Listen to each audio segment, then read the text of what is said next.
ابا کو فالج ہوا تو میں چچا سے پیسے مانگنے گئی۔ چچا حج کر کے واپس آئے تھے اور اپنا نیا بنگلہ بنوا رہے تھے، مگر مجھے دیکھ کر منہ بنا لیا اور کہا بیٹی ہمارے گھر تو کھانے کو آٹا نہیں ہے، میں تمہارے باپ کا علاج کیسے کرواؤں گا؟ میں روتی ہوئی واپس آ گئی۔ علاج نہ ہونے کی وجہ سے ابا فوت ہو گئے۔ میں نے تڑپ کر اللہ سے انصاف کی بھیک مانگی۔ بنگلہ تیار ہوا تو چچا نے سب کو دعوت پر بلایا، میں بھی وہاں چلی گئی، لیکن بنگلے میں قدم رکھتے ہی میرا کلیجہ منہ کو آ گیا، کیونکہ چچا تو میری پیدائش میرے ابا کی شادی کے کئی سال بعد ہوئی۔ میرے ابا اپنے 3 بہن بھائیوں میں سب سے بڑے تھے۔ میرے ابا سے چھوٹے میرے چچا اور پھر میری 2 پھوپھی تھی۔ گھر کی ساری ذمہ داریاں میرے ابا پر تھیں۔ میرے چچا کوئی کام نہ کرتے تھے، بس سخت مزاج اور گھر میں چودھری بن کر رہتے تھے۔ میرے چچا کسی بات پر غصہ کرتے تو میرے ابا ان کے سامنے خاموش کھڑے رہتے۔ کسی نے کبھی نہیں پوچھا جو شخص دن رات محنت کر رہا ہے وہ کیوں خاموش ہے؟ چچا چھوٹے ہو کر ابا کو حکم دیتے، بھائی کل بازار سے بچوں کے لیے کپڑے لیتے آنا، فیس بھی دینی ہے اسکول کی۔ چچا ہر ہفتے فرمائش کی ایک فہرست میرے بابا کو تھما دیتے اور میرے بابا انکار نہ کر پاتے۔ پھپھو کا انداز تھوڑا مختلف تھا، وہ روز نہیں تو دوسرے دن ضرور آتی تھی اپنے بچوں کو لے کر، کبھی روتے ہوئے، کبھی غصے میں، کبھی ہنستے ہوئے۔ بھیا میرے شوہر نے پھر ہاتھ اٹھایا، بچوں کو 2 دن سے کچھ کھانے کو نہیں ملا۔ ابا کی آنکھوں میں ہمدردی آتی، پر سے کھلاتا اور پھر جو کچھ ہوتا وہ ان کے ہاتھ میں تھما دیتے۔ ماں یہ سب دیکھتی لیکن کچھ بھی نہ کہتی تھی۔ پہلے تو انہوں نے رونے کی کوشش کی، پھر بس چپ ہو گئی۔ میں بچپن سے دیکھتی آ رہی تھی کہ میرے ابا اپنی بہن بھائیوں کے خاطر سب کچھ قربان کرتے رہے ہیں۔ نہ انہوں نے کوئی نخرہ کیا، نہ کبھی اونچی آواز میں بولے، وہ سب کا بوجھ اپنے کندھوں پر اٹھائے چلتے رہے۔ میری پھوپھو جب آتی تو امی کے کام میں 100 نکس نکالتی۔ یہ سالن تم نے کیسے بنایا ہے؟ تمہیں کچھ آتا بھی ہے؟ تمہارے بھائی کو تم نے چائے بھی ٹھیک سے دینا نہیں سکھایا۔ امی خاموشی سے برداشت کرتی۔ میں چھوٹی تھی، سمجھ نہیں پاتی تھی کہ ایسا کیوں ہو رہا ہے، لیکن وقت کے ساتھ یہ سوال میرے اندر جم گیا۔ ہمارے گھر میں میری ماں اکثر چپ رہتی تھی، دن بھر خاموشی اور رات کو کچھ عجیب سی حرکتیں، کبھی پانی میں ہاتھ رکھ کر بیٹھ جاتی، کبھی خاموشی سے چھت کو دیکھتی رہتی، اور میرے ابا وہ بس دیکھتے رہتے، کوئی سوال نہیں، کوئی شکوہ نہیں۔ تم کچھ کہتے کیوں نہیں؟ یہ سب تمہارے سامنے ہوتا ہے۔ یہ دن امی نے چیخ کر کہا۔ ابا نے بس ایک جملہ کہا، یہ میرے اپنے ہیں، میں انہیں تکلیف میں کیسے چھوڑ دوں؟ میں ان کی قربانیوں کو دن بدن محسوس کرنے لگی تھی۔ وہ خود نئے کپڑے نہیں پہنتے تھے، لیکن چچا کے بیٹے کے لیے جوتے ضرور لاتے۔ ہمارے گھر میں اگر ایک وقت کھانا ہوتا تو ابا کہتے بچوں کو کھلا دو، میں نے دوپہر میں کچھ کھا لیا تھا، لیکن میں جانتی تھی وہ جھوٹ بول رہے ہوتے ہیں۔ ابا نے سب کچھ بنایا تھا، زمین، دکانیں، پیسہ، لیکن انہوں نے سب کچھ اپنے بہن بھائیوں میں بانٹ دیا۔ ایک بار میں نے پوچھا، ابا آپ نے سب کیوں دے دیا؟ وہ مسکرائے، بیٹی یہ سب اللہ کا دیا ہے، میں اکیلا کیسے رکھ سکتا ہوں؟ میرے چچا اکثر محلے میں فخر سے کہتے، یہ سارا کاروبار تو ہمارے خاندان کا ہے، بھائی نے سنبھالا ہے، مگر ہم سب کا ہے۔ اور میرے ابا ان کی خاموشی ہی ان کا فخر بن گئی تھی۔ ایک دن محلے کی ایک خالہ نے امی سے کہا، بیٹی تمہارے شوہر بہت اچھے انسان ہیں، مگر وہ اپنی نرمی میں سب کچھ لٹا بیٹھیں گے۔ امی نے آنکھیں جھکاتے ہوئے جواب دیا، کیا کریں، دل بہت بڑا ہے ان کا۔ میں نے تب محسوس کیا کہ بڑا دل کبھی کبھی انسان کو توڑ دیتا ہے۔ میں اب چھوٹی نہیں تھی، باپ کی آنکھوں میں چھپی تھکن، ماں کی خاموشی اور گھر کے ہواؤں میں پھیلی بے بسی سب کو محسوس کرنے لگی تھی۔ میرے ابا جنہوں نے زندگی بھر کسی کے سامنے ہاتھ نہ پھیلایا، اپنے بہن بھائیوں کے سامنے جھکتے جھکتے ایک دن میرے دل میں گر گئے، اور یہ وہ دن تھا جب میں نے فیصلہ کیا کہ ایک دن سب کو ان کا اصل چہرہ دکھاؤں گی۔ یہ ابھی آغاز تھا، قربانیوں کا آغاز، ایک غلام باپ کی خاموشی کا آغاز، اور میری کہانی کی پہلی قسط۔ میری ابا کی زندگی بھر کسی نے مقابلہ نہیں کیا، نہ کبھی اپنی اہمیت جتائی، نہ کبھی اپنا حق مانگا۔ یہی بات میرے چچا کے لیے فائدہ بن گئی۔ ایک دن صبح میری ماں نے مجھے جگایا، ایمان دیکھو صحن میں جس پانی آ رہا ہے۔ میں نے باہر نکلی تو دیکھا پانی کی ٹوٹی ٹوٹ چکی ہے اور زمین پر کیچڑ ہو رہا ہے۔ چچا صحن کے کنارے بیٹھے تھے، اور جیسے ہی میں ان کے قریب پہنچی تو بولے، تم لوگوں کے کام تو ہر دن بڑھتے جا رہے ہیں، میں نے تمہارے باپ سے کہا تھا نل بدلو دو، سنا نہیں، اب یہ بھگتو۔ میں نے کہا، چچا آپ نے اگر ہمیں کچھ دے رکھا ہوتا تو ہم خود نل بھی بدلو لیتے، اور ہنسے۔ اچھا اچھا، زبان چلانے لگ گئی ہو بس باپ پہ گئی ہو، وہ بھی تم ہمیشہ ضدی تھا لیکن کم از کم چپ رہتا تھا۔ میں خاموش ہو گئی۔ جواب دینے کا حق شاید اس وقت میرے پاس نہیں تھا۔ امی دن بدن عجیب سی ہونے لگی تھی، کبھی دروازے کی کنڈی کھول کر بس بیٹھ جاتی، کبھی کچن میں آ کر برتنوں کو بے مقصد گھماتی۔ میں ان کے قریب جا کر کہتی، امی کیا کر رہی ہو؟ وہ چونک جاتی، کچھ نہیں، بس یاد نہیں کیا لینے آئی تھی۔ میں نے دیکھا ان کے بال کھلے رہنے لگے تھے اور وہ اکثر دن کے وقت بھی سوتی رہتی، شاید وہ اب ان سب باتوں سے تھک چکی تھی۔ اسی ہفتے ایک دن چچا کے بیٹے کے لیے سالگرہ کی دعوت رکھی گئی۔ گھر میں سب نے دعوت کی تیاری کی لیکن نہ مجھے بلایا گیا نہ میری ماں کو۔ ہم اپنے کمرے میں بیٹھے رہے، رات گئے۔ جب سب شور ختم ہوا اور برتنوں کی کھنکھراہٹ بند ہوئی تو امی نے کہا، ہم اس گھر میں ہوتے ہوئے بھی غیر ہیں۔ میں نے ان کا ہاتھ تھاما، امی ایک دن یہ سب ختم ہو جائے گا۔ اگلے دن چچا کی بیوی نے امی پر برتن صحیح سے دھونے کا طعنہ دیا، یہ پلیٹیں تو دیکھو جیسے کسی اندھے نے دھوئی ہو۔ امی نے کچھ نہ کہا، بس سر جھکا لیا۔ ابا نے یہ سب سنا لیکن ہمیشہ کی طرح کچھ نہ بولے۔ اس خاموشی کے اندر ایک طوفان تھا جو ہم سب کو بہا لے جا رہا تھا، ایک طوفان جو کسی بھی دن پھٹ سکتا تھا۔ اور میں بس ہر دن ان دراڑوں کو بڑھتا دیکھ رہی تھی۔ امی کی حالت روز بروز بگڑتی جا رہی تھی، ایک گھر کی فضا جیسے روز تھوڑی تھوڑی مر رہی تھی۔ ایک دن صبح چچا نے صحن میں سب کے سامنے اعلان کیا، میں اب یہاں مزید نہیں رہ سکتا، یہ گھر مجھے راس نہیں آتا، ہر وقت شور، بے ترتیبی اور وہ تمہاری بیوی کی باتیں برداشت نہیں ہوتی۔ اب میرے ابا نے ان کا جملہ سنا اور بس اتنا کہا، ٹھیک ہے تم الگ ہو جاؤ، میں کچھ بندوبست کر دوں گا۔ چچی فوراً بول پڑی، ہمیں کسی پرانے محلے میں مت بھیج دینا، ہمیں بھی اسی سٹینڈرڈ کا گھر چاہیے جو یہ ہے۔ چچا نے بھی زور دیا، ہاں بھائی، میرے بچوں کا کیا قصور، بھی تو اسی گھر میں پلے ہیں۔ ابا نے سر ہلایا جیسے وہ جانتے تھے کہ انکار کی کوئی گنجائش نہیں۔ وہ دنوں تک دکان کے بعد رات دیر تک باہر رہنے لگے، کبھی کسی بلڈر سے بات کرتے، کبھی کسی مزدور کو بلا کر نقشے دکھاتے۔ مہینوں کی محنت کے بعد ایک چھوٹا مگر صاف ستھرا گھر چچا کے لیے تیار کروا دیا۔ وہ دن آیا جب چچا کے کنبے نے خوشی خوشی سامان باندھا اور الگ ہو گئے۔ میں سمجھ رہی تھی کہ شاید اب کچھ سکون ملے گا، لیکن جو خاموشی گھر میں پھیل گئی تھی وہ اور زیادہ بھاری ہو گئی۔ ایک دن اماں نے مجھے روکتے ہوئے کہا، تمہارے ابا کا بلڈ پریشر کافی دن سے بڑھا ہوا ہے، دوائیں لینے کے لیے کہو۔ میں ان کے پاس گئی، ابا آپ کو دوا کی ضرورت ہے؟ چلیں ڈاکٹر کے پاس۔ انہوں نے میری طرف دیکھا اور مسکرا کر بولے، بیٹا تمہارے چچا نہ سمجھیں کہ میں ان سے حساب برابر کر رہا ہوں، رہنے دو، اللہ بہتر کرے گا۔ میں حیران رہ گئی، ابا کے لیے ان کا بھائی اتنا اہم ہے کہ وہ اپنی صحت کو بھی قربان کر رہے تھے۔ اس دن پہلی بار میرے دل میں اپنے باپ کے لیے کچھ اور محسوس ہوا۔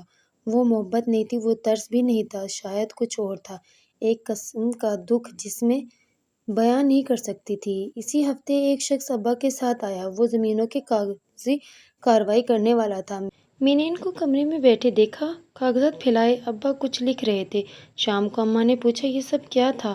ابا نے بس کہا، بٹوارا کر رہا ہوں، سب کا حصہ دینا ہے۔ امی نے حیرت سے پوچھا، تم نے سب خود بنایا؟ کون سا والد کا چھوڑا ہوا ہے جو بانٹ رہے ہو؟ ابا نے نظریں چرائیں، اپنی ہی تو ہیں، نہ دوں گا تو کون دے گا؟ چند دنوں بعد چچا آئے اور بولے، بھائی وہ پرانی زمین جو ہمارے نام نہیں تھی، اس کا بھی حصہ ہمیں دے دو، بچوں کی پڑھائی کے لیے بیچنی ہے۔ ابا نے فائل سے اس زمین کے کاغذ نکالے، دستخط کیے اور دے دی، جیسے وہ صرف دستخط کرنے رہے ہوں، دل کا کوئی ٹکڑا نہیں کاٹ رہے۔ ایک دن دکان سے واپسی پر میں نے دیکھا ابا کی چال بدلی ہوئی تھی، وہ آہستہ چل رہے تھے اور سیڑھیاں چڑھتے ہوئے ان کا سانس پھول رہا تھا۔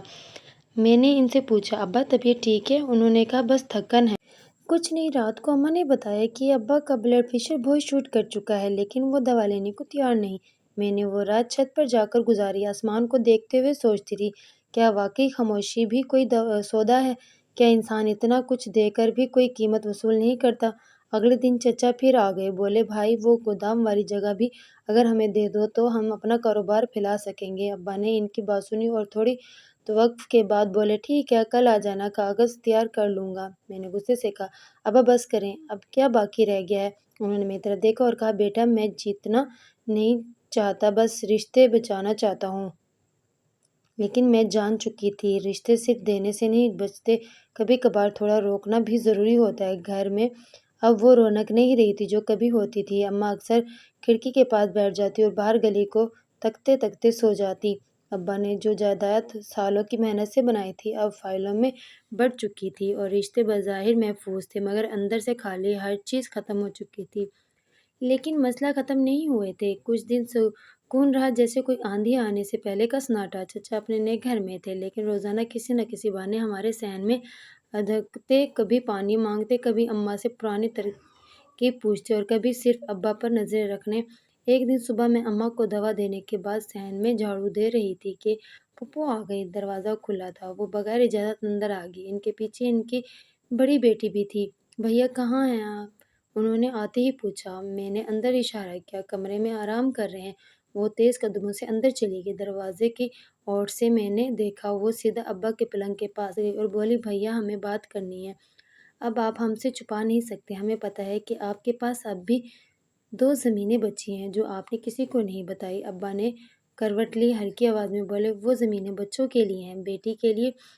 پھپھو نے غصے سے پیر مارا۔ کیا مطلب؟ ہم تمہارے سگے نہیں ہیں کیا؟ ہم نے تمہارے ساتھ زندگی نہیں گزاری؟ تم نے تو ہمیشہ ہمیں دیا، اب بھی دو، ہمیں حق ہے۔ ان کی آواز بلند ہوتی جا رہی تھی۔ میں کمرے کے دروازے پہ پہنچ چکی تھی۔ پھپھو، ابا کی طبیعت ٹھیک نہیں ہے، آپ بعد میں بات کر لیں۔ انہوں نے مجھے گھورا۔ تو اب یہ لڑکی ہمیں سمجھائے گی؟ تم لوگ خود کو کیا سمجھتے ہو؟ ابھی بات ختم نہیں ہوئی تھی کہ چچا بھی آ گئے۔ شاید پھپھو نے انہیں بلایا تھا۔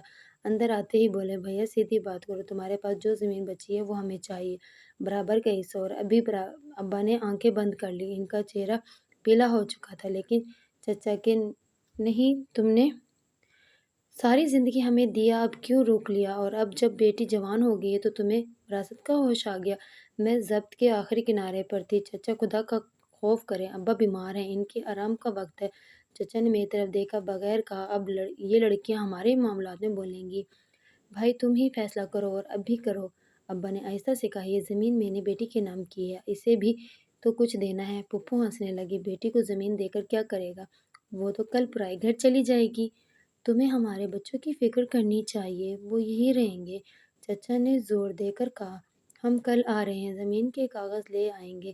وہ دونوں چلے گئے لیکن کمرے میں جیسے بارود بچھ گیا ہو۔ ابا کا سانس تیز ہو رہا تھا، ان کی پیشانی پر پسینہ تھا۔ اماں دوڑتی آئی، ان کے ہاتھ میں دوا دی لیکن ابا نے ہاتھ اٹھا کر انکار کر دیا۔ نہیں، ابھی نہیں۔ میں نے پانی کا گلاس دیا اور تکیہ سیدھا کیا لیکن ابا کی حالت ویسی نہیں تھی جیسی ہر دن ہوتی تھی۔ وہ کچھ کہنے کے قابل نہیں تھے۔ شام تک ان کی طبیعت کچھ سنبھلی لیکن چہرہ بجھا ہوا تھا۔ انہوں نے مجھے پاس بلا کر آہستہ سے کہا، ایمان کبھی کسی کو مت بتانا کہ گھر کے مرد بھی رو سکتے ہیں۔ میں نے ان کے ہاتھ تھامے لیکن میرے اندر جیسے پتھر کا احساس بیٹھ چکا تھا۔ اگلے دن چچا واقعی آ گیا، ہاتھ میں کاغذات اور ساتھ ایک وکیل۔ بس دستخط کر دو تاکہ بعد میں کوئی مسئلہ نہ ہو۔ ابا نے کاغذات کو دیکھا اور آہستہ سے کہا، کچھ دن اور دے دو، میں سوچ لوں۔ چچا غصے سے کھڑے ہو گئے۔ یہ تو ہم نے کبھی سوچا ہی نہیں تھا کہ تم انکار کرو گے۔ تم تو وہی ہو نا جو ہماری ہر بات مانتے تھے۔ کیا اب بدل گئے ہو؟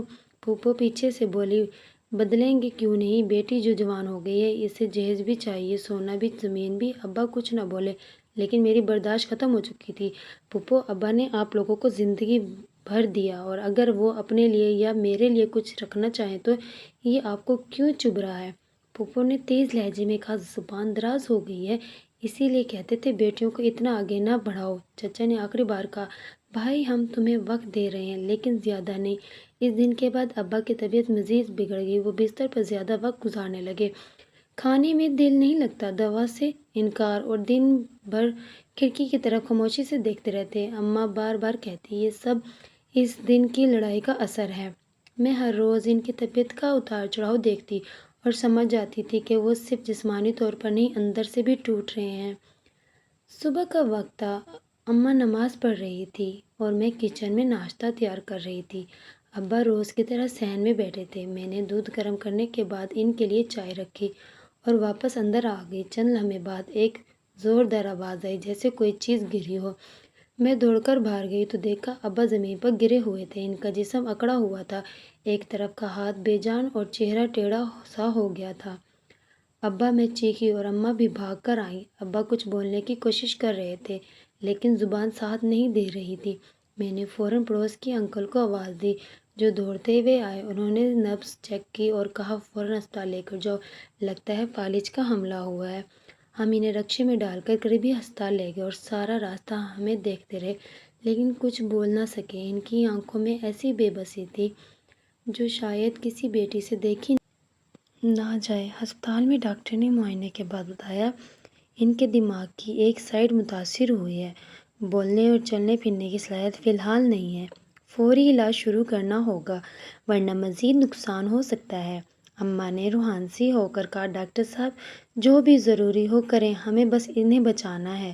ابا کو وارڈ میں منتقل کر دیا گیا۔ میں نے چچا کو کال کر کے پھر پھپھو کو بھی اطلاع دی۔ دونوں نے کہا ہم دیکھتے ہیں، آ سکتے ہوئے تو آئیں گے، لیکن 3 دن گزر گئے، کسی نے دروازہ بھی نہیں کھٹکھٹایا۔ ہر دن ہسپتال میں ایک نئی آزمائش تھا، کبھی دوا ختم ہو جاتی، کبھی انجیکشن کا خرچہ نکل آتا۔ اماں نے پرانی چوڑیاں نکالی، میں نے اپنی چھوٹی موٹی چیزیں بیچ دی، لیکن ابا کی دوا رکنے نہ دی۔ ابا کا ایک طرف کا جسم مکمل طور پر مفلوج ہو چکا تھا، نہ ہاتھ ہلاتا نہ پاؤں۔ ایک دن ابا نے ہاتھ کے اشارے سے مجھے بلایا، ان کی انگلی دروازے کی طرف اٹھی جیسے کسی کا انتظار ہو۔ میں سمجھی کہ شاید چچا یا پھپھو کی بات کر رہے ہیں۔ میں نے دھیرے سے کہا، ابا ابھی تک کوئی نہیں آیا۔ ان کی آنکھوں میں ایک نمی سی تیرنے لگی، جیسے اندر کچھ ٹوٹ رہا ہو۔ میں نے ان کا ہاتھ پکڑا، ابا میں ہوں نا، بس آپ جلدی سے ٹھیک ہو جائیں۔ ڈاکٹر نے 3 دن بعد ہمیں اجازت دی کہ ابا کو گھر لے جا سکتے ہیں، لیکن علاج جاری رکھنا ہوگا۔ ہم انہیں گھر لے آئے، وہی صحن، وہی چارپائی، وہی دروازہ، سب کچھ وہاں ویسا ہی تھا، صرف ابا وہ نہیں رہے تھے۔ ابا کے لیے علیحدہ کمرہ تیار کیا گیا، ان کے بیڈ کے پاس دوا، پانی، کپڑے، سب کچھ ترتیب سے رکھا گیا۔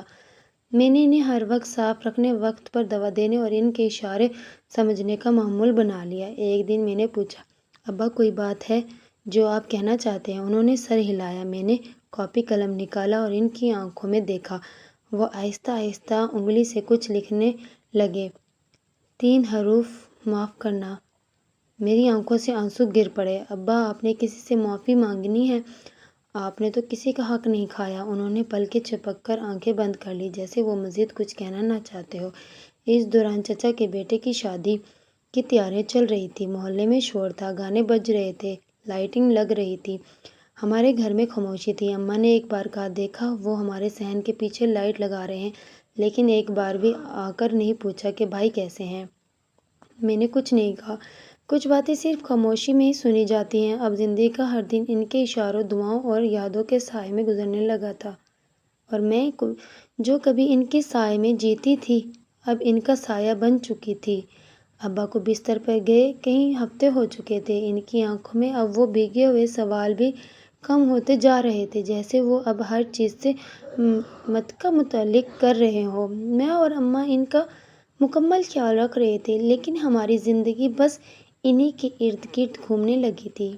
ان کی دوائیاں، پٹیاں، خوراک اور روز کا خرچ، سب کچھ اب کسی نظام کے بغیر ہم پر آن پڑا تھا۔ ایک دن میں دوا لینے گئی تو پرانی دکان کے سامنے رکی دکان وہی تھی جسے ابا نے برسوں پہلے اپنے ہاتھوں سے بنایا تھا، وہ دکان جس سے گھر کے چولہے جلتے تھے، لیکن اس روز شٹر پر نیا تالا لگا تھا اور اس کے باہر ایک بورڈ آویزاں تھا، شہباز اینڈ سنز۔ گودام میں چند لمحے کھڑی رہی، پھر اندر جھانکنے کی کوشش کی۔ اندر کچھ لوگ مال اتار رہے تھے۔ میں نے ان میں سے ایک مزدور سے پوچھا، یہ دکان کب سے گودام بنی ہے؟ اس نے جواب دیا، بی بی یہ تو شہباز صاحب کی ملکیت ہے، 2 ہفتے ہو گئے، روز سامان آتا ہے۔ میرے دل میں سنسناہٹ سی دوڑ گئی۔ شہباز یعنی چچا؟ میں سیدھی گھر لوٹی اور اماں کو بتایا۔ وہ سن کر خاموش ہو گئی، پھر بولی، میں نے کچھ دن پہلے سنا تھا کہ وہ کسی نئے کاروبار کی بات کر رہے تھے، لیکن اماں یہ دکان ابا کی تھی بیٹی، اب شاید نہیں رہی۔ اسی دن شام کو میں نے چچا کے گھر جانے کا فیصلہ کیا۔ دروازے پر دستک دی تو چچی نے دروازہ کھولا۔ اندر گئی تو چچا اپنے اسٹڈی روم میں بیٹھے تھے، میز پر نقشے بکھیرے ہوئے تھے اور ہاتھ میں قلم۔ چچا مجھے آپ سے کچھ بات کرنی ہے۔ انہوں نے نظریں اٹھائیں اور کرسی سے پیچھے ہو کر بولے، کہو کیا مسئلہ ہے؟ وہ جو دکان تھی وہ تو ابا کی تھی، لیکن اب وہ گودام بن چکی ہے۔ چچا نے ہنکارا، پھر ہاں تو اب تم یہ حساب کتاب رکھنے لگ گئی ہو۔ چچا وہ دکان ہماری روزی کا ذریعہ تھی، ابا کی ملکیت تھی۔ انہوں نے قلم میز پر رکھ دیا اور کرسی گھما کر مجھ سے منہ موڑ لیا، پھر ہنستے ہوئے بولے، دیکھو ایمان، تم لڑکی ہو اور لڑکیاں ان کاموں میں نہیں بولتی، تم اپنے ابا کا علاج کرو، ہم بزنس سنبھال لیں گے۔ میں صرف اتنا چاہتی ہوں کہ جو ہمارا حق ہے وہ ہمیں واپس دیا جائے۔ حق تمہارے باپ نے خود مجھے دکان دے دی تھی، زبانی کہا تھا، اور تم جانتی ہو بھائی کا کہا حرف آخر ہوتا ہے۔ کوئی کاغذ، کوئی ثبوت؟ چچا نے غصے سے مڑ کر مجھے دیکھا۔ تم مجھ سے ثبوت مانگ رہی ہو؟ تم ایک لڑکی ہو اور تمہارے جیسے لوگ صرف سوال کر سکتے ہیں، فیصلے نہیں۔ اب وقت بدل چکا ہے، میں لڑکی ہوں لیکن کمزور نہیں۔ چچا ہنس کر دیکھ لیں گے تمہیں بھی، جاؤ اور اپنے ابا کو سنبھالو۔ بزنس کی دنیا تمہارے جیسے لوگوں کے لیے نہیں ہے۔ میں چپ چاپ واپس آ گئی، لیکن میرے دل میں پہلی بار ایک تیز چنگاری سی محسوس ہوئی۔ میں نے فیصلہ کیا اب قانونی مدد لی جائے۔ اماں کو بتایا تو وہ تھوڑا گھبرا گئی۔ بیٹی، دشمنی مول لینا آسان نہیں۔ اماں، یہ دشمنی نہیں، ہمارا حق ہے۔ اگر اب ہم خاموش رہے تو کچھ نہیں بچے گا۔ میں محلے کے ایک وکیل کے پاس گئی، انہیں ساری صورتحال بتائی اور زمین اور جائیداد کے کاغذات دکھائے۔ انہوں نے غور سے دیکھا، پھر کہا اگر آپ کے پاس اصل دستاویز ہیں تو آپ قانونی دعویٰ کر سکتی ہیں۔ میں نے ابا کی پرانی فائلوں میں سے کافی مواد نکالا، لیکن کچھ کاغذات غائب تھے۔ وکیل نے کہا ایسا لگتا ہے کہ جان بوجھ کر ریکارڈ سے کچھ نکالا گیا ہے، مگر ہم تحقیقات کر سکتے ہیں۔ اسی رات میں ابا کے پاس بیٹھی تھی، وہ چھت کو دیکھ رہے تھے، آنکھوں میں تھکن اور چہرے پر خاموشی۔ میں نے آہستہ سے ان کا ہاتھ پکڑا۔ ابا، میں سب کچھ واپس لینا چاہتی ہوں۔ انہوں نے نظریں میری طرف گھمائی اور ہلکا سا اشارہ کیا، جیسے پوچھ رہے ہو کیا؟ جو ہمارا حق تھا، جو آپ کا خواب تھا، وہ زمین، وہ دکانیں، میں ان کے لیے لڑنا چاہتی ہوں۔ ابا کی آنکھوں میں ایک چمک ابھری، جیسے ان کے اندر کی روشنی تھوڑی سی واپس آ گئی ہو۔ گھر اب مکمل طور پر دو افراد پر تھا، میں اور اماں۔ ابا چارپائی پر لیٹے ہوتے، نہ کچھ کھا سکتے، نہ خود سے ہل سکتے۔ صبح سے شام تک ان کی دیکھ بھال، دوا، پٹی، خوراک، سب کچھ ہمارے معمول کا حصہ بن چکا تھا۔ لیکن اس معمول کے ساتھ ساتھ ایک اور حقیقت بھی سر اٹھا چکی تھی۔ غربت پہلے روزمرہ کی ضرورتیں اب ضرورت سے آگے بڑھ چکی تھی۔ دوائیوں کی فہرست طویل ہو گئی تھی اور پیسے دن بدن کم۔ ابا کی بچت اب تقریباً ختم ہو چکی تھی اور ہمارے پاس آمدنی کا کوئی ذریعہ نہ بچا تھا۔ اماں نے ایک دن دوپٹہ اوڑھ کر میرے سامنے آ کر کہا، میں نے سوچا ہے محلے کے 2 گھروں میں صفائی کا کام پکڑ لوں، صبح جا کر 2 گھنٹے کام کر آؤں گی۔ میں نے ان کا ہاتھ پکڑا۔ اماں، آپ نہیں کریں گی، میں کچھ کر لوں گی بیٹی، تو ابا کو سنبھالتی ہے، ابا کی دوا پٹی، کھانا، سب تیرا ذمہ ہے۔ میں یہ کر لوں گی، ہم دونوں مل کر کچھ نہ کچھ چلا لیں گے۔ وہ اگلے ہی دن صبح چلی گئی۔ میں کچن میں بیٹھی آٹا گوندھ رہی تھی کہ ابا نے آنکھوں سے کچھ اشارہ کیا۔ میں ان کے قریب گئی۔ ابا، کچھ چاہیے؟ انہوں نے آنکھوں سے دروازے کی طرف دیکھا اور پھر ہاتھ سے کمر پر اشارہ کیا، جیسے کام کرتے کسی کو دیکھا ہو۔ میں سمجھ گئی، اماں کام پہ گئی ہیں۔ ابا کی آنکھوں میں دکھ تھا، جیسے وہ خود کو قصوروار سمجھ رہے ہوں۔ میں نے ان کا ہاتھ پکڑا۔ ابا، آپ فکر نہ کریں، ہم سب سنبھال لیں گے۔ محلے کی عورتیں جب اماں کو دیکھتی تو کچھ ہمدردی، کچھ حیرت اور کچھ طنز بھری نظریں ڈالتی، لیکن اماں نے سب چپ چاپ سہ لیا۔ وہ روز 2 گھروں میں صفائی کرتی، برتن دھوتی اور کچھ پیسے لے کر میری ہتھیلی پر رکھ دیتی۔ یہ دیکھ آج 50 زیادہ ملے، بیگم نے کہا۔ بہت صاف صفائی کی۔ اماں کے چہرے پر ایک عجیب سی تھکن اور فخر دونوں ہوتے۔ میں نے ایک دن فیصلہ کیا کہ سلائی مشین نکال کر دوبارہ کام شروع کروں گی۔ پرانی مشین اماں کو جہیز میں ملی تھی، جسے عرصے سے کسی نے ہاتھ نہیں لگایا تھا۔ میں نے اسے صاف کیا، تیل ڈالا اور پرانے کپڑوں سے آغاز کیا۔ پہلے دن محلے کی سغرا نے اپنی بیٹی کے کپڑے سینے کو دیے۔ 2 دن بعد سلمیٰ بی بی کا آرڈر آیا۔ آہستہ آہستہ کام چلنے لگا۔ میں دن کو کپڑے سے کر اور شام کو ابا کے پاس بیٹھ کر ان کی دیکھ بھال کرتی۔ اماں صبح سے دوپہر تک گھروں میں کام کر کے آتی، پھر کھانا بناتی اور میرے ساتھ سلائی میں ہاتھ بٹاتی۔ گھر جیسے ایک ورکشاپ بن گیا تھا، جہاں ہم سب اپنی ہمت سے جڑے تھے۔ ایک دن اماں نے بتایا، پڑوس کے رضیہ کہہ رہی تھی کہ ان کے جاننے والے کپڑوں کی دکان پر کام کر سکتے ہیں، تم چاہو تو بات کر لیں۔ میں نے ہاں کی اور 2 دن بعد وہ دکان پر گئی۔ واپس پر اماں کے چہرے پر مایوسی تھی۔ کہتے ہیں کہ تم اکیلی لڑکی ہو، گھر کے کام سنبھال رہی ہو، وقت پر کام کیسے دو گی؟ اماں نے بتایا۔ میں نے کہا، اماں کوئی بات نہیں، ہم آہستہ آہستہ اپنا ہی کام بڑھا لیں گے۔ ابا روز مجھے کچھ اشارہ کرتے، کبھی اپنے پاؤں کی طرف، کبھی کھڑکی کی طرف۔ میں ان سے ہنستے، ابا ایک دن آپ خود باہر جا سکیں گے، ابھی آرام کریں کچھ۔ کبھی وہ رات کو سوتے وقت مجھے اپنی طرف بلاتے اور ہاتھ تھام کر کچھ کہنا چاہتے، مگر الفاظ نہیں نکلتے۔ میں بس اتنا کہتی، آپ نے ہی ہمیں مضبوط بنایا، اب ہماری باری ہے۔ اب ہمارے گھر کے حالات تھوڑے سنبھلنے لگے ہیں، لیکن محلے میں ہمارے حالت کو لے کر گویاں بڑھ چکی تھی۔ ابا بیمار، ماں کام والی، بیٹی سلائی کرتی ہے، سب ختم ہو گیا ہے ان کا۔ ایک دن میں نے سنا دو عورتیں کہہ رہی تھیں، جب میں چپ رہی کیونکہ میرے پاس اب جواب دینے کا وقت نہیں۔ کام کرنے کی ذمہ داری تھی۔ اسی دوران میں نے سوچا کہ کچھ زمینیں جو ابا کے نام تھیں، ان کے کاغذات سنبھالے جائیں۔ میں نے پرانی الماری کھولی اور فائلیں ترتیب دینے لگی۔ کچھ کاغذات ایسے تھے جو مکمل نہیں تھے، شاید ابا کبھی مکمل کرنے کا وقت ہی نہ نکال سکے۔ میں نے وکیل سے رابطہ کیا اور فائلیں دکھائی۔ انہوں نے کہا یہ اگر مکمل ہو جائیں تو آپ کا کیس بن سکتا ہے، لیکن آپ کو پہلے اپنے نام کی قانونی حیثیت لینی ہوگی۔ ایک نئی راہ کھل رہی تھی، لیکن اس راہ میں بھی اندھیرے تھے۔ اب میرے لیے دن رات برابر ہو چکے تھے، سلائی، کاغذات، دوا، صفائی اور اماں کے ساتھ گھر سنبھالنا۔ صبح کا وقت تھا، اماں ناشتہ بنانے میں مصروف تھی اور میں سلائی مشین پر آخری کپڑے کی سلائی مکمل کر رہی تھی۔ ابا کمرے کے اندر اپنی چارپائی پر لیٹے تھے۔ ان کے چہرے پر آج کچھ خاص بے چینی تھی، جیسے نیند پوری نہ ہوئی ہو یا رات بھر کوئی درد ستاتا رہا ہو۔ میں نے مشین بند کی اور ان کے قریب جا کر آہستہ سے پوچھا، ابا ٹھیک ہیں؟ انہوں نے معمول کے مطابق ہلکی سی پلک جھپک کر ہاں کا اشارہ دیا، لیکن ان کا سانس معمول سے تیز تھا۔ میں نے ہاتھ تھاما تو محسوس ہوا کہ پسینہ زیادہ ہے اور ان کی انگلیاں ٹھنڈی پڑ رہی تھیں۔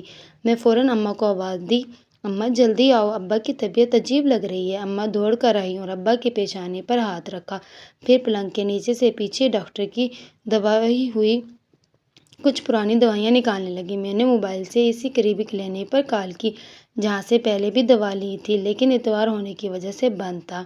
ابا کا جسم کانپنے لگا، ان کی ٹانگیں ہلکی سی جھٹکوں میں تھیں اور جسم مکمل زرد ہو چکا تھا۔ میں نے پانی پلانے کی کوشش کی، لیکن وہ نگل نہیں پا رہے تھے۔ اماں ہمیں اسپتال جانا پڑے گا، یہ معمولی اٹیک نہیں لگتا۔ اماں خاموشی سے رونے لگی۔ پیسے کہاں سے آئیں گے؟ پرس میں 200 روپے بھی نہیں۔ میں نے پرس کھولا تو کچھ پیسے سلائی سے بچے ہوئے تھے، لیکن وہ کسی ایمبولینس یا شہر کے اسپتال تک لے جانے کے لیے ناکافی تھے۔ میں نے ایک لمحے کو سوچا، پھر دوپٹہ اوڑھا اور چچا کے گھر کی طرف دوڑی پڑی۔ دروازے پر دستک دی تو تھوڑی دیر بعد دروازہ کھلا اور چچی نظر آئیں۔ ان کے ہاتھ میں چائے کا کپ تھا، چہرے پر صبح کی سستی مجھے دیکھ کر ان کے ماتھے پر بل پڑے۔ ہاں کیا بات ہے؟ چچا سے ملنا ہے فوری، ابا کی طبیعت بہت خراب ہے، اسپتال لے جانا ہے۔ انہوں نے آواز لگائی، سن رہے ہو شہباز، تمہاری بھتیجی آئی ہے، ابا کی حالت خراب ہے۔ چچا اندر سے آئے، پینٹ شرٹ پہنے، جیسے کہیں جانے کو تیار ہو۔ انہوں نے مجھے اوپر سے نیچے تک دیکھا، پھر بولے، ہاں بیٹی کیا ہوا؟ ابا کو چچا دوسرا اٹیک لگ رہا ہے، ہاتھ پیر کانپ رہے ہیں، ہسپتال لے جانا ہے، میرے پاس کرایہ بھی نہیں ہے، آپ ساتھ چلیں پلیز۔ انہوں نے ٹھنڈی سانس لی، پھر انکار بھرا، دیکھو ایمان، میرے پاس آج بہت مصروف دن ہے، بزنس کی میٹنگ ہے اور تمہیں تو پتہ ہے میں اب ہر بات پر فوراً نہیں اٹھ سکتا۔ چچا ابا کی جان خطرے میں ہے، بس شہر تک لے جائیں، گاڑی دے دیں یا کرایہ ہی دے دیں۔ انہوں نے کرسی کھینچ کر بیٹھتے ہوئے کہا، میں نے تمہارے ابا کا ذمہ نہیں لیا۔ میرے گلے میں جیسے کچھ اٹک گیا۔ چچا آپ نے دکان لی، زمین لی، گودام بنایا، سب کچھ آپ کے پاس ہے، کم از کم ابا کو تو بچا لیں۔ انہوں نے نظریں چرائی، نہیں ایمان، میرے ہاتھ بندھے ہوئے ہیں، بہتر ہے تم کسی اور سے مدد مانگو۔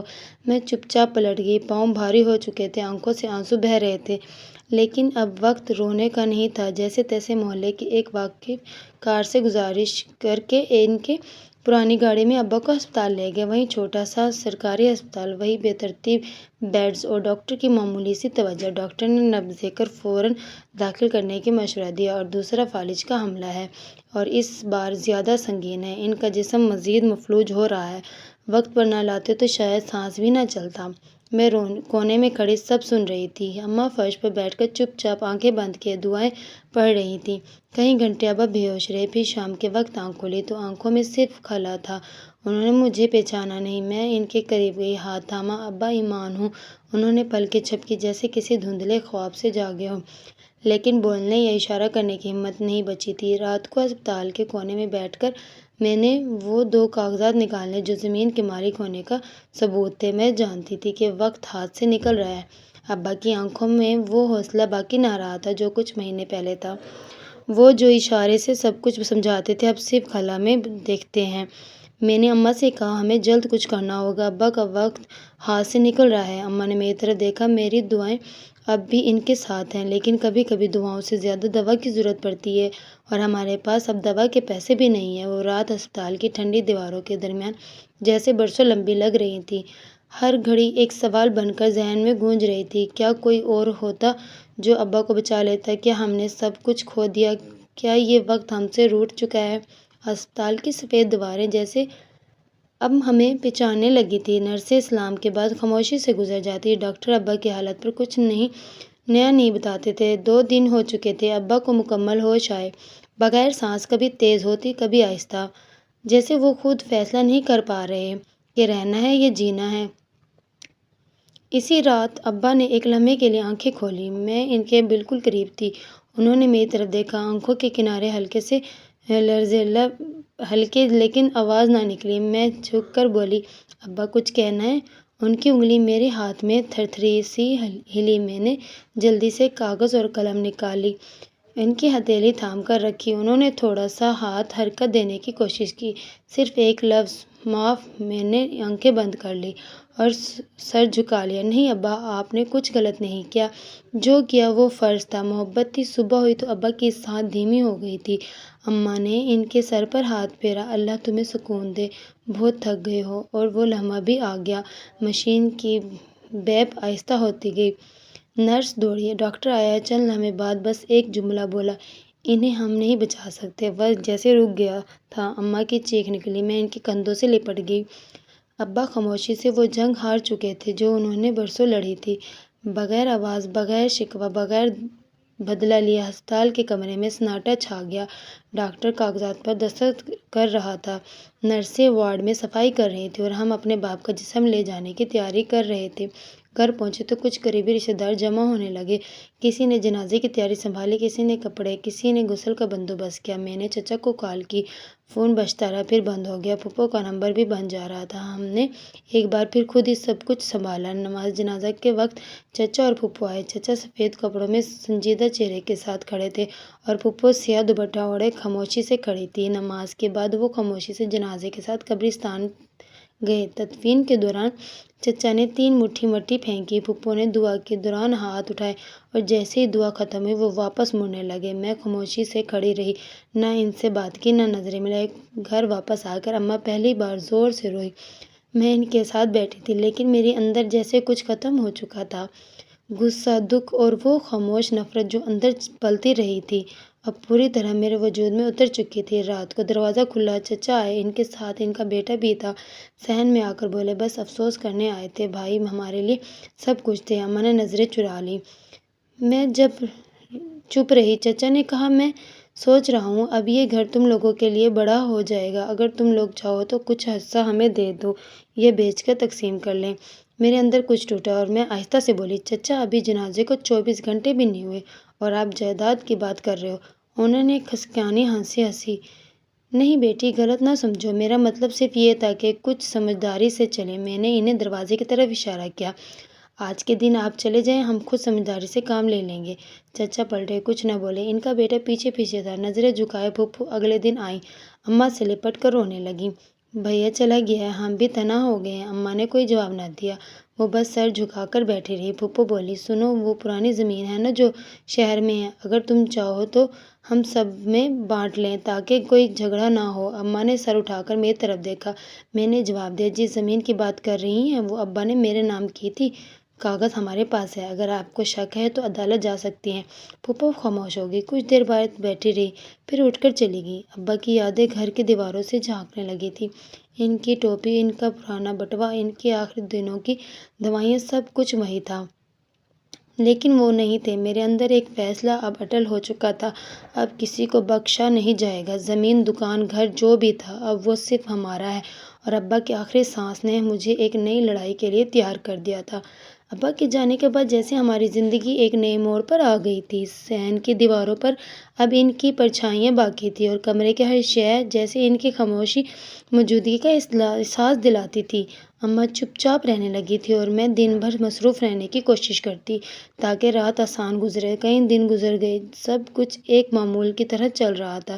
چچا اور پھپھو کا کوئی پیغام نہیں آیا اور اس رات اماں سو چکی تھی اور میں چھت پر بیٹھی موبائل کی ٹارچ پر کچھ سلائی مکمل کر رہی تھی۔ آسمان صاف تھا، ستارے چمک رہے تھے، لیکن میرے اندر ایک بے سکونی سی تھی جو سونے نہیں دے رہی تھی۔ پھر میں کمرے میں آئی، تکیے کے نیچے ابا کا وہ پرانا رومال رکھا جس پر انہوں نے کبھی میرا نام کڑھائی کروایا تھا۔ وہ رومال اپنے سینے سے لگا کر میں سو گئی۔ رات کے کسی پہر خواب آیا، ابا سامنے کھڑے تھے، سفید لباس میں، بال سلک سے سنورے ہوئے اور چہرے پر وہی نرمی جس سے میں واقف تھی۔ انہوں نے میری طرف دیکھا اور دھیرے سے بولے، بیٹی، اللہ انصاف ضرور کرتا ہے۔ تم نے جو برداشت کیا ہے اس کا حصہ وہ خود لے گا، بس صبر رکھو، وقت آنے والا ہے۔ میں نے ان کی طرف بڑھ کر کہا، ابا آپ کیوں چلے گئے؟ ابھی تو ہمیں بہت کچھ واپس لینا تھا۔ انہوں نے ہلکی مسکراہٹ کے ساتھ کہا، ہر چیز کا وقت ہوتا ہے اور انصاف کے لمحے آتے ہی سچ خود ظاہر ہو جاتا ہے۔ تم بس اپنا دل سخت نہ ہونے دینا۔ میں چونک کر جاگ گئی، پسینہ ماتھے سے بہہ رہا تھا، دل زور زور سے دھڑک رہا تھا اور کمرے میں ایک عجیب سی خاموشی چھائی ہوئی تھی۔ صبح سورج ابھی نکلا ہی نہیں تھا کہ دروازے پر تیز دستک ہوئی۔ میں نے جلدی سے دروازہ کھولا۔ محلے کا ندیم کھڑا تھا، چہرہ ہوائیاں اڑے ہوا۔ ایمان بی بی، آپ نے سنا ہے چچا شہباز کے ویئر ہاؤس میں رات کو آگ لگ چکی، پورا گودام جل گیا، لاکھوں کا مال راکھ ہو گیا۔ میں نے ایک لمحے کو کچھ نہ کہا۔ وہ بولتا رہا، یہی نہیں، ان کا گھر بھی جل گیا، آگ وہاں تک پھیل گئی۔ ان کے 2 بچے، کیا ہوا بچوں کو؟ میں نے جلدی سے پوچھا۔ وہ جل گئے، باہر نکلنے کا وقت نہ ملا، چچی بے ہوش ہوئے۔ چچا کو ہوش نہیں ہے کہ کیا ہو رہا ہے۔ ندیم چلا گیا اور میں صحن میں واپس آئی۔ اماں جاگ چکی تھی اور میں نے انہیں پوری بات بتائی۔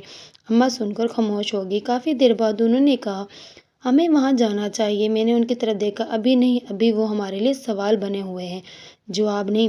دوپہر تک محلے بھر میں ایک ہی خبر گردش کر رہی، شہباز کے ویئر ہاؤس کا جل جانا، ان کا کاروبار ختم ہو جانا اور 2 جوان بیٹوں کی موت۔ پر زبان پر یہی تھا، ظلم کا بدلہ ملا ہے۔ پھوپھو شام کو ہمارے گھر آئی، وہ دروازے پہ کھڑی تھی، دوپٹہ سر سے ڈھلکا ہوا، چہرے پر آنسوؤں کے نشان۔ ایمان، تم سے ایک بات کہنی ہے، اندر آ سکتی ہوں؟ میں نے دروازہ کھولا اور آئے فرش پر بیٹھ گئی۔ اماں بھی آ گئیں۔ پھوپھو نے کہا، بیٹی، جو ہوا وہ ہمارا انجام ہے۔ ہم نے تمہارا ابا کا دل دکھایا، تم دونوں کو تنہا چھوڑا اور اپنی ہرس میں سب کچھ کھو دیا۔ آج نہ گھر ہے نہ بچے۔ میں خاموشی سے سن رہی تھی۔ ہمیں معاف کر دو، شہباز بھی تم سے معافی مانگنا چاہتا ہے۔ وہ ابھی ہوش میں نہیں ہے، لیکن جو کچھ ہو چکا ہے اس نے ہمیں توڑ دیا ہے۔ میں نے اماں کی طرف دیکھا، وہ نظریں نیچے کیے بیٹھی تھی۔ ابا خواب میں آئے تھے، میں نے آہستہ سے کہا تھا، انصاف ضرور ہوگا، بس دل سخت نہ کرنا۔ پھوپھو نے میرے پیر پکڑنے کی کوشش کی، میں نے جلدی سے روکا، نہیں پھوپھو، ہم رشتے نبھانا چاہتے تھے، لیکن آپ نے انہیں کاروبار سمجھا، اب دیر ہو چکی ہے۔ وہ اٹھی اور جاتے ہوئے بولی، ایک دن شہباز خود تم سے معافی مانگے گا، تب بھی اتنی ہی ہمت دکھانا۔ میں نے دروازہ بند کیا۔ اماں نے آہستہ سے کہا، یہ وقت کا پلڑا ہے، تمہارے ابا کی روح اب شاید سکون میں ہے۔ میں نے اس بات میں سر ہلایا اور پہلی بار دل میں کسی انتقام کے بجائے انصاف کا اطمینان محسوس ہوا۔ صبح کے وقت دروازے پر دستک ہوئی۔ اماں نے چونک کر میری طرف دیکھا۔ میں نے مشین روک کر دروازہ کھولا۔ سامنے چچا کھڑے تھے، ان کی آنکھوں کے نیچے سوجن، داڑھی بڑھی ہوئی، کپڑے گرد آلودہ اور وجود جھکا ہوا۔ ان کے ساتھ ان کا بیٹا بھی تھا جو خاموشی سے نگاہیں جھکائے کھڑا تھا۔ السلام علیکم امان۔ چچا کی آواز میں وہ رعب نہیں تھا جو برسوں سے ہم سنتے آئے تھے۔ وعلیکم السلام، کیا ہم اندر آ سکتے ہیں؟ تمہاری ماں سے بات کرنی ہے۔ میں نے دروازہ کھول دیا، وہ دونوں صحن میں آ کر زمین پر بیٹھ گئے۔ اماں نے رومال ایک طرف رکھ دیا اور ان کے آنے پر حیران ہو کر کہا، خیریت؟ چچا نے نظریں جھکا لیں، پھر آہستہ سے بولے، آج ہم تم دونوں کے سامنے صرف رشتہ دار نہیں، گناہ گار بھی ہیں۔ جو کچھ ہم نے کیا وہ اگر کوئی ہمارے ساتھ کرے تو شاید ہم زندہ نہ رہیں۔ اماں خاموش رہی، صرف سر جھکائے سن رہی تھی۔ میں بھی زمین پر بیٹھ گئی۔ فیصلے پر چچا نے بات جاری رکھی، ہم نے تمہارے ابا کے ساتھ زیادتی کی، ان کی بیماری میں ان کا سہارا نہ بنے، ان کی زندگی میں ان کے دشمن بنے رہے، ان کی وفات کے بعد بھی دل میں سختی رکھی، لیکن اب اللہ نے ہمیں ایسا دکھ دیا ہے کہ تلافی کبھی نہیں ہو سکتی۔ ان کے بیٹے نے پہلی بار سر اٹھا کر دیکھا۔ پھوپھو میرے بھائی جل کر مر گئے ہیں، ہم کچھ نہ کر سکے، وہ ہماری آنکھوں کے سامنے تھے، میں اب بھی ان کی چیخیں سنتا ہوں۔ اماں کی آنکھیں بھیگنے لگیں لیکن زبان خاموش رہی۔ چچا نے کپڑوں کی جیب سے کچھ کاغذات نکالے۔ یہ زمین اور دکانوں کے اصل کاغذات ہیں، ہم نے جو کچھ لیا وہ سب تمہیں واپس دے رہے ہیں، ابا کی محنت تم دونوں کا حق، ہم اب کوئی دعویٰ نہیں کریں گے۔ میں نے کاغذات ہاتھ میں لیے، ایک ایک کر کے دیکھے، سب کچھ اصل حالت میں تھا، دستخط شدہ، قانونی طریقے سے منتقل شدہ، وہی دکانیں، وہی زمین، وہی پرانا گھر جس پر برسوں قبضہ رہا۔ چچا نے دونوں ہاتھ جوڑ کر کہا، ایمان ہمیں معاف کر دو، تمہارے باپ کی روح کو شاید اب سکون ملے گا اگر تم ہمیں دل سے معاف کرو، ہم نے جو ظلم کیے ان کی سزا ہمیں اللہ نے دے دی ہے، اب ہم صرف تمہاری معافی کے طلب ہیں۔ اماں نے تھوڑے وقت کے بعد کہا، شہباز تم میرے شوہر کے بھائی ہو، انہوں نے تمہیں ہمیشہ اپنا مانا، میں تو تم سے آج بھی نفرت نہیں رکھتی، لیکن یہ فیصلہ میری بیٹی کا ہے، وہی اب ہمارا سہارا ہے۔ چچا نے میری طرف دیکھا، بیٹی میں جانتا ہوں تمہارے دل میں غصہ ہے، ہونا بھی چاہیے، لیکن ہمارے سامنے جھک کر کہہ رہا ہوں، اگر معاف نہ کرو گی تو ہم زندگی بھر سر اٹھا نہیں سکیں گے، جی نہیں سکیں گے۔ میرے دل میں ایک لمحے کا ابا کا چہرہ آیا، وہی خواب، وہی بات، دل سخت نہ کرنا۔ میں نے کاغذات ایک طرف رکھے اور دھیرے سے کہا، چچا اگر آپ یہ سب کچھ وقت پر کر دیتے تو میرے باپ کی آخری سانس شاید آسان ہو جاتی۔ میں نے اپنی آنکھوں سے ان کی بے بسی دیکھی، جس وقت آپ نے دروازے بند کیا تھا، وہ لمحہ میں کبھی نہیں بھول سکتی۔ چچا نے آنکھوں پر ہاتھ رکھ لیے، میں جانتا ہوں قاتل ہوں، اس لمحے کا میں نے گہری سانس لی، میں آپ کو معاف نہیں کر سکتی، اب بھی نہیں، لیکن اگر میرے باپ کی روح مجھ سے یہی چاہتی ہے تو شاید کبھی کر سکوں۔ ابھی صرف اتنا کر سکتی ہوں کہ آپ کے کاغذات رکھ لوں اور یہ طے کر لوں کہ اب میرا حق مجھ سے کوئی نہیں چھین سکتا۔ چچا سر جھکا کر بیٹھے رہے، پھر آہستہ سے اٹھے، بس دعا کر دینا اللہ ہمیں معاف کرے۔ وہ دونوں واپس چلے گئے، دروازہ آہستہ سے بند ہوا۔ اماں نے میرے کندھوں پر ہاتھ رکھا، تم نے جو کہا وہی ٹھیک ہے، لیکن دل پر بوجھ رکھ کر مت جینا۔ میں نے کہا، ابا نے زندگی میں جو کچھ برداشت کیا اس کا جواب دینا ضروری تھا، یہ صرف معافی نہیں تھی، یہ ان کے حصے کا انصاف تھا۔ وہ شام ایک نئے آغاز جیسی تھی، ایک ایسا آغاز جس میں ہم خالی ہاتھ نہیں تھے، نہ ہی کمزور، ہم وارث تھے، حقدار، اور اب کوئی ہم سے یہ حق نہیں چھین سکتا تھا۔ اگلی صبح چچا دوبارہ آئے، اماں نے دروازہ کھولا، وہ ان کے قدموں میں گر گئے، باجی مجھے ایک بار معاف کر دو، میری روح بوجھ تلے دبی جا رہی ہے، میں جیتا ہوں لیکن جیسے سانس نہیں لے پاتا۔ اماں نے انہیں سنبھالا، شہباز اب یہ فیصلہ ایمان کا ہے، وہی بتائے گی کہ تمہیں معافی ملے گی یا نہیں۔ چچا میری طرف مڑے، میں صحن میں چپ کھڑی تھی، کاغذات میرے ہاتھ میں تھے، بیٹی جو ہو چکا ہے ان کی تلافی ممکن نہیں، لیکن میں صرف یہ چاہتا ہوں کہ مرنے سے پہلے تمہارا دل صاف ہو جائے۔ میں نے ان کی طرف دیکھا، سیدھے لفظوں میں کہا، چچا میرے باپ کا قاتل کوئی اجنبی نہیں تھا، آپ تھے، آپ نے ان کی خدمت کا بدلہ انکار سے دیا، ان کی بیماری میں پیٹھ موڑ لی اور آخری وقت میں دروازہ بند کیا۔ چچا نے آنکھیں جھکا لیں، سچ ہے میں مجرم ہوں، تو پھر آپ کو معافی نہیں سزا چاہیے، اور وہ سزا یہ ہے کہ آپ ساری زندگی میرے باپ کا نام لے کر جئیں اور روز یاد کریں کہ آپ نے کیا کھویا۔ چچا نے آہستہ سے سر ہلایا اور واپس چلے گئے۔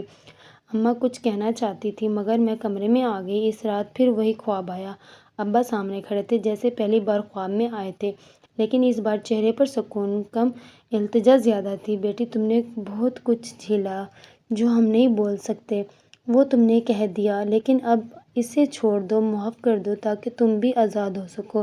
میں نے کہا، ابا وہ آپ کی بے بسی کا مذاق بناتے رہے، آپ کی بیٹی کو زمینوں کے بدلے خاموش رہنے کا کہا، اور اب ابا نے نرمی سے کہا، انصاف مکمل ہو چکا ہے، اب معاف کر ان سے نہیں خود سے رہائی لو۔ میں جاگ گئی۔ صبح صحن میں چہل قدمی کرتے کرتے دروازے کے باہر وہی چچا کھڑے نظر آئے، ان کی آنکھوں میں وہ انا نہیں تھی وہ برسوں دیکھتی تھی آئی، ان کے ہاتھ میں ایک تھیلی تھی جس میں ابا کی کچھ پرانی تصویریں، ایک پگڑی اور ایک پرانا خط تھا، یہ سب میں نے سنبھال کر رکھا تھا، وہ شاید ابا کی آخری نشانیاں تھیں۔